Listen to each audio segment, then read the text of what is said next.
Halo semua, pada video kali ini kita akan membahas soal NCC, National Chemistry Challenge yang diadakan oleh ITS.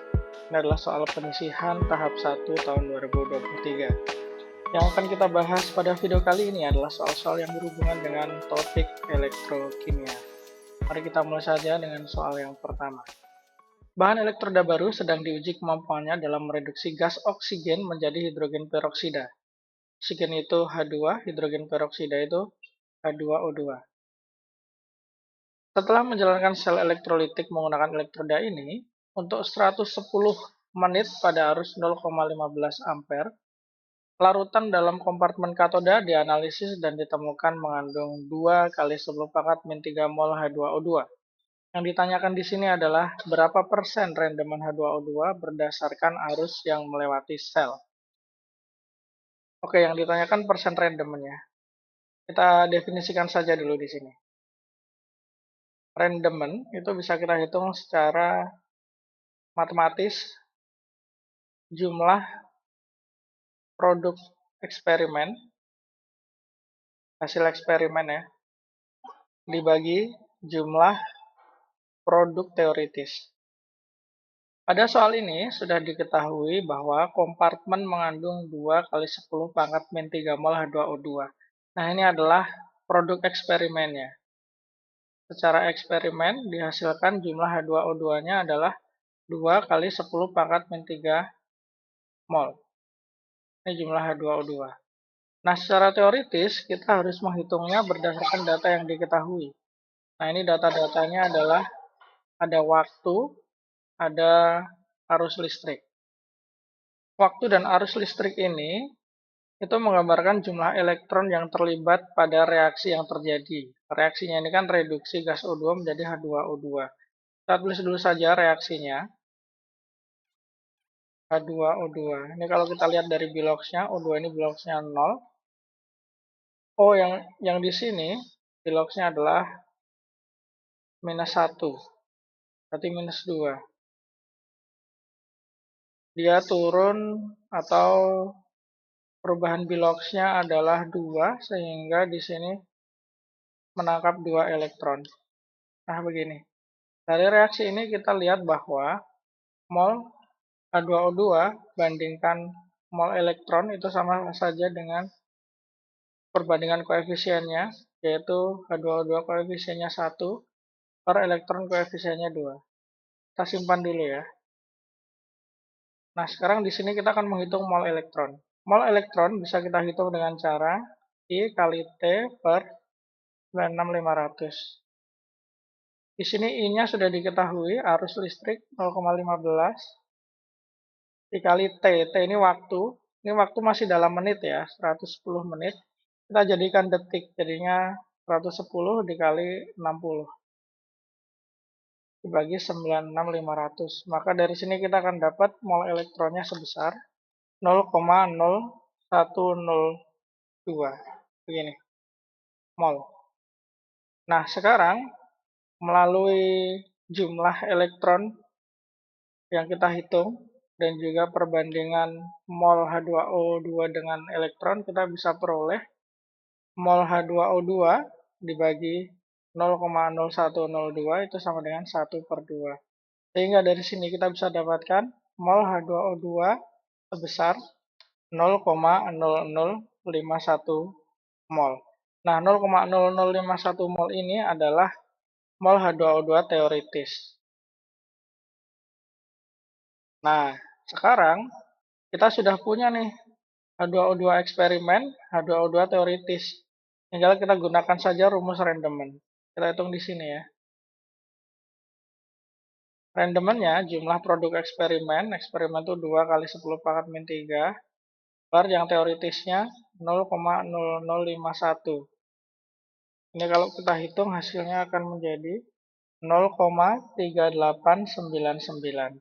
Kalau dalam persen tinggal kali 100 saja, jadinya 38,99% atau bisa kita bulatkan menjadi 39%. So, persen rendemen H2O2 adalah 39%, jawabannya B. Next ke soal berikutnya. Potensial sel untuk sel volta yang digambarkan di bawah ini adalah 0,109 volt pada kondisi standar. Perubahan manakah yang akan menaikkan tegangan sel? Elektroda Ni yang digunakan harus lebih besar. Ukuran elektroda nggak ngaruh ya. Pernyataan satu salah. Otomatis kalau pernyataan satu salah, tiga salah juga. Kita cek yang pernyataan dua. Lebih banyak 1 molar larutan Pb2+ ditambahkan ke setengah sel tersebut. Oh, ini artinya menambahkan Pb2+ 1 molar ya, berarti jadi 2 molar. Untuk menaikkan tegangan sel. Oke, anyway, tegangan sel ini bisa kita tuliskan sebagai E sel ya. Nah, E sel itu kalau keadaannya bukan keadaan standar, itu sama saja dengan E0 sel dikurangi RT per ZF kali ln dalam hal ini yang produk sama reaktan ya. Kita tentukan dulu ini. Reduksi ini reaksinya kita tulis dulu ya guys. Biar kita tahu siapa produk, siapa reaktan. Ini di katoda Pb2+, berarti yang tereduksi adalah Pb. Pb2+ menjadi Pb. Kemudian anodanya Ni berarti Ni yang teroksidasi. Ni menjadi Ni2+. Nah, berdasarkan ini kita bisa tahu bahwa produknya adalah Ni2+, reaktannya adalah Pb2+. Kita tinggal masukkan sini. Ni2+, yang ini adalah Pb2+. Begitu. Oke, dari sini kita akan menganalisa pengaruh perubahan jumlah Pb2+. Ini kan awalnya Ni2+ 1, Pb2+ 1. Terus dibilang kalau Pb2+ tambah 1 gimana hasilnya? Berarti kan kalau Pb2+ tambah 1 jadinya Ni2+ tetap 1, Pb2+ 2 gitu ya. Ini jadinya seperti ini. Ini jadinya ln 1/2. Nah, ln 1/2 ini nilainya adalah minus. Minusnya adalah minus 0,693. Ini. Kemudian dikalikan dengan RT per ZF. R ini pasti positif, T suhu dalam Kelvin pasti positif, Z-nya positif, F-nya positif. Ketemu tanda minus. Minus dikali minus jadinya plus. Plus ya. E0 selnya ini adalah 0,109. Berarti 0,109 ditambah suatu angka. Berarti nilainya pasti akan lebih besar daripada 0,109. Sel akan lebih besar dari E0 sel standar. Berarti apakah penambahan Pb2+ akan menambah tegangan sel? Ya, benar. Pernyataan 1 salah, pernyataan 2 benar ya. Udah berarti jawabannya adalah 2 dan 4. Jawabannya C. Beralih ke soal berikutnya. Perhatikan reaksi suatu sel kering berikut. Zn ditambah 2MnO2 menjadi ZnMn2O4. Untuk menghasilkan muatan sebesar 965 Coulomb, maka dan konstanta Faraday 96500. Oke, maka apa ini? Oh, ini data yang diketahui ya. Ini ada AR sama konstanta Faraday. Kita pengennya menghasilkan muatan 965 Coulomb. Berarti mana nih yang benar? Oke, kita cek dulu aja yang pernyataan 1 ya. Kita pecah dulu reaksinya biar kita kelihatan elektronnya berapa. Zn menjadi Zn Mn2O4. Ini berarti Zn awalnya 0 biloxnya terus jadi plus 2 ya. Jadi 2 elektron. Nah, begini. Tinggal kita hitung mol elektronnya. Mol elektron itu adalah I kali T per 96500. I kali T itu adalah muatan. Muatan itu kita simbolkan Q. Nah, gini aja. Q sama dengan Q per 96500 berarti sama dengan Q-nya. Ini udah diketahui di soal 965. Dibagi 96500 berarti adalah 0,01 mol. Nah, kalau elektronnya aja 0,01, ini berdasarkan perbandingan koefisien, maka mol Zn itu kan setengah kali mol elektron kan. Berarti 0,01 dibagi 2, 0,005 mol. Nah, tinggal kita hitung masanya Zn. Apakah benar segini? Tinggal mol kali mr ya, 0,005 kali massa molarnya Zn 65. Hasilnya adalah 0,325 gram. Berarti pernyataan 1 benar. Kalau pernyataan 1 benar, berarti pernyataan 3 pasti benar. Kita cek ke pernyataan 2 ya. MnO2 yang bereaksi adalah 1,10 gram. Oke, ini bisa kita hitung lagi. Berdasarkan reaksi yang ada di soal, perbandingan koefisien Zn dan MnO2 kan 1:2.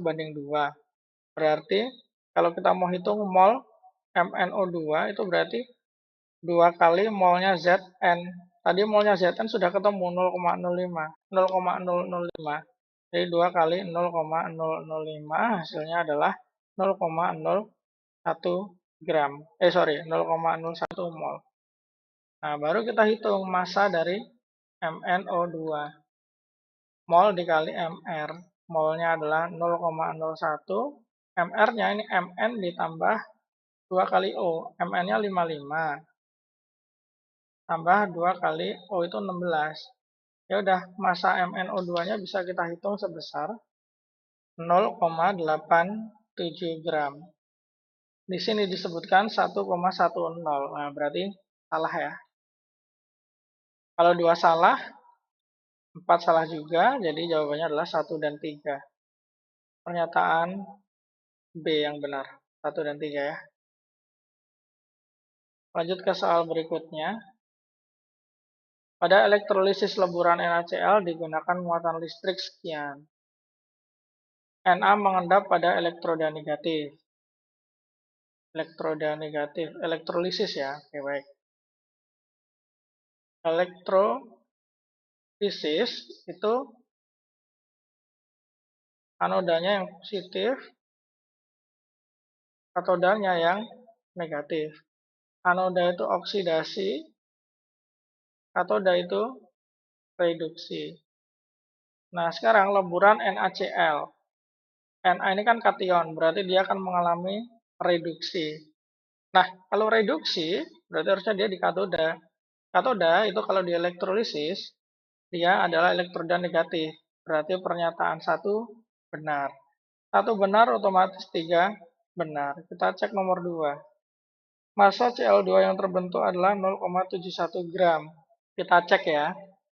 Ini kan nanti reaksinya adalah NaCl itu akan terurai jadi Na plus sama Cl min. Nah, yang Cl2 ini hubungannya sama Cl min tentu saja.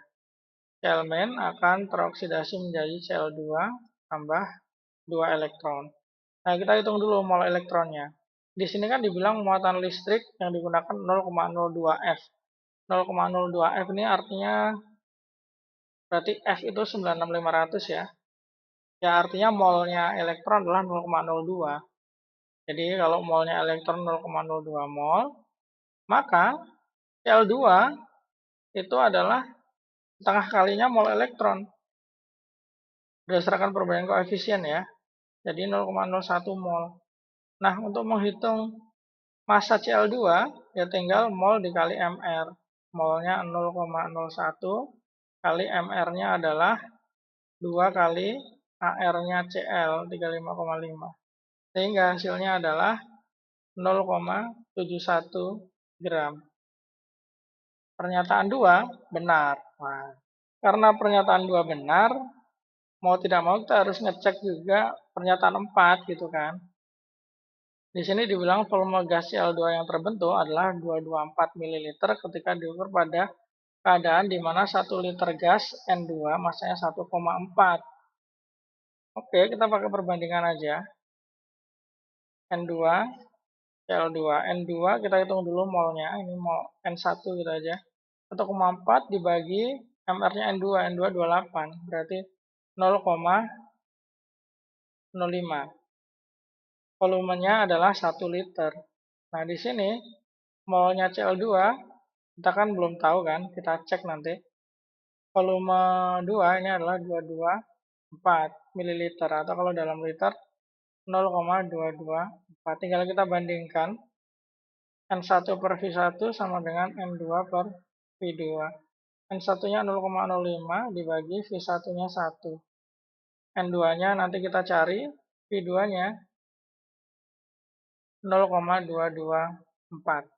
Nah, nanti N2 ini mol Cl2 kita akan cocokkan dengan 0,01 mol ini. Apakah benar 0,01 mol?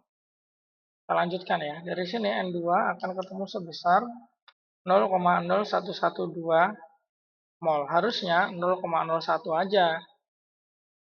Ini 0,0112 berarti salah ya. Sebenarnya mendekati sih, cuman ya gimana, kita anggap salah aja. Salah. Jadi jawabannya adalah 123. Oke, soal berikutnya. Korosi pada aluminium dapat menyebabkan logam tersebut keropos seperti korosi pada besi. Salah. Karena korosi di aluminium itu cuma permukaannya aja. Zat hasil korosi pada aluminium itu lebih kuat dari aluminium itu sendiri. Jadi dia malah akan melindungi aluminium di bagian dalam. Jadi nggak akan keropos seperti besi. Sebab oksigen lebih mudah mengoksidasi besi dibandingkan dengan mengoksidasi aluminium. Oksigen itu ini ya, enolnya ya. Ini plus 1,23. Nah, ini enol reduksi untuk Fe dan Al. Kalau dilihat datanya, punya Al lebih negatif ya. Berarti Al itu lebih mudah teroksidasi. Berarti pernyataan oksigen lebih mudah mengoksidasi besi salah. Pernyataan salah, alasan salah. Jawabannya adalah E. Oke, mungkin cukup sekian pembahasan video kali ini. Thank you sudah menonton. See you on the next video. Dah.